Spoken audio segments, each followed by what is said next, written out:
All right, we are continuing with our awesome Illustrator tour here, working through some of the functionality that you've got so that we can get more comfortable with this and actually move on into a real project.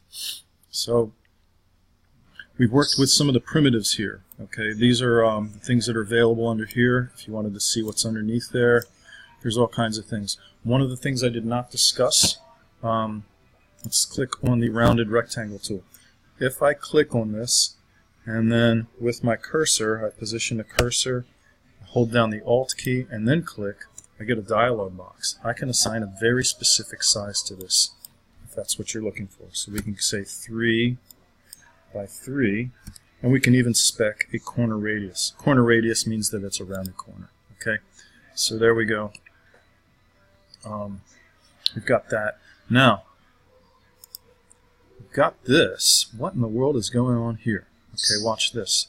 Rounded corners, we can turn it into a circle. If we don't like the circle, we can bring it back out and we can make it a completely square object.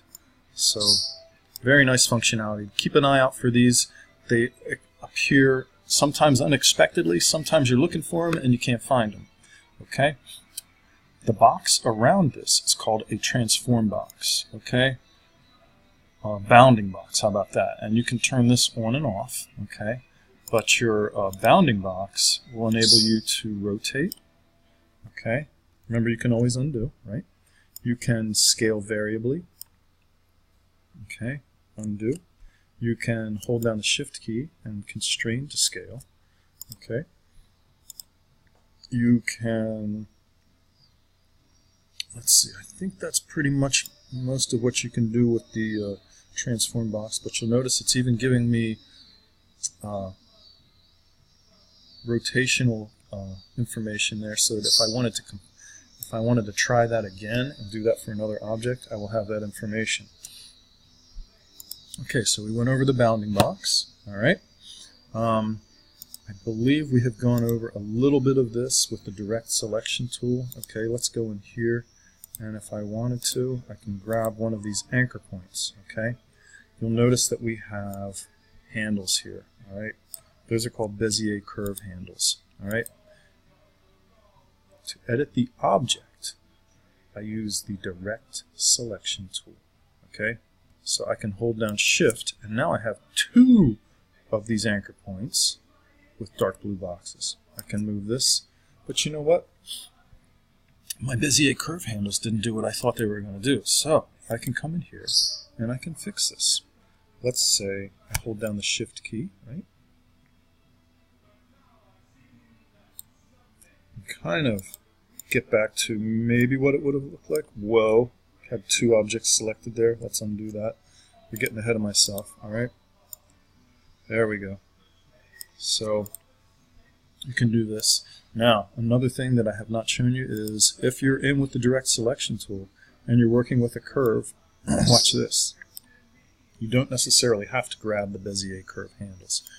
Adobe has given you all kinds of different ways to grab this. So, very, very useful. Very, very helpful. They're trying to make it really easy. I think what might be nice, let's try doing something here. We have not gone over a whole lot with the layer menu yet. So let's take a look over here. If you come up here under layers, all right, where's layers? Layers is F7, okay? So here's layers, check it out. This is showing me the objects that are within layer 1. All right, if I want to select an object, I can select them this way. But what's going on here with the ellipse? Why is this dot gray? Okay, let's go here, right? Drag, and what does it say? It goes so quick. All right, so if I click here, you notice that it's gray, right?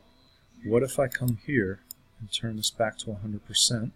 Okay, so what that's telling me when I see a gray dot is that there is some kind of an effect on there, and it is not straight up appearance. It's not flat.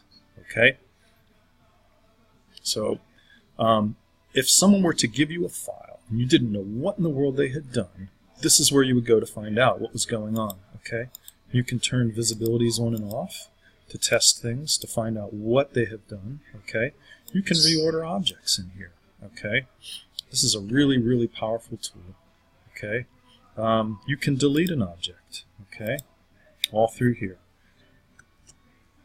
So layers is across all the Adobe products. You're going to have this in Illustrator, in Photoshop, and in InDesign.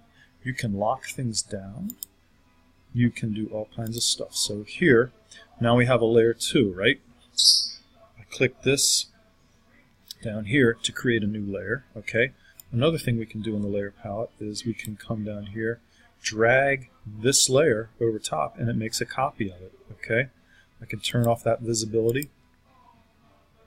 I can lock this layer. Okay. And that will protect it from any editing. So when I select this, you'll notice the dot is here.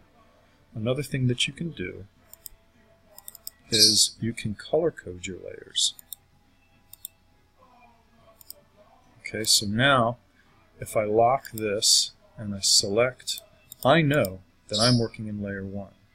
Okay, if I wanted to work in layer 2, I can click here and I know that I'm working in layer 2. So let's see what happens if I do this, even though there's something underneath there.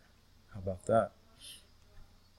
Alright, so the nice thing about computers is that you can make many, many copies. If there's something you want to try that you're not sure is going to work, make a copy of the layer. Check it out. Play with it. If it works, that's great. If not, you can always delete it. Okay, so let's see what's another functionality. We can close, we can minimize this, right? We have gone into strokes. We've gone into fills. We have not talked too much about the pen tool yet, and I think that's going to be the last thing we really need to get into. So before we get into that, let's clear the deck. Okay, so we're going to come back. I'm going to hit F7. And I'm going to get this up. Let's turn off the visibility for that. I'm going to click on my text tool. Okay, I click here. Lorem ipsum comes up. This is bizarre. Lorem ipsum is Greeking.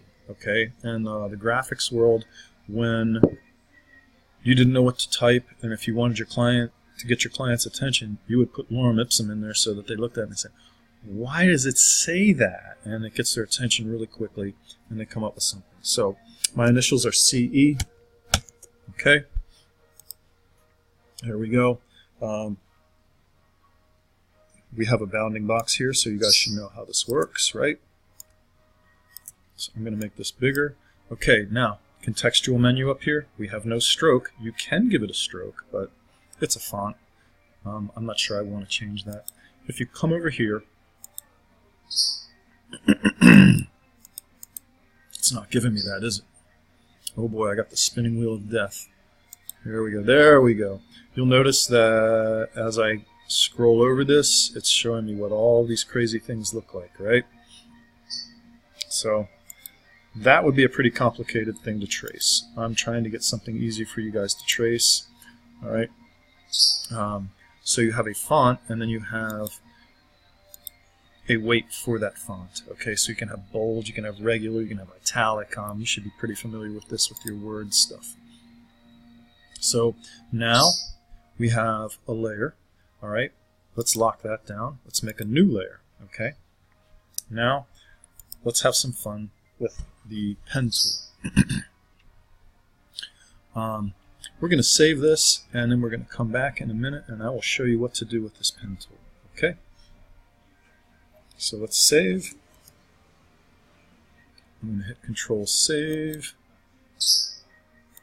There we go. And is it saving? No, because there's something going on here. Hold on. We need to get rid of that. Control Z that. Okay.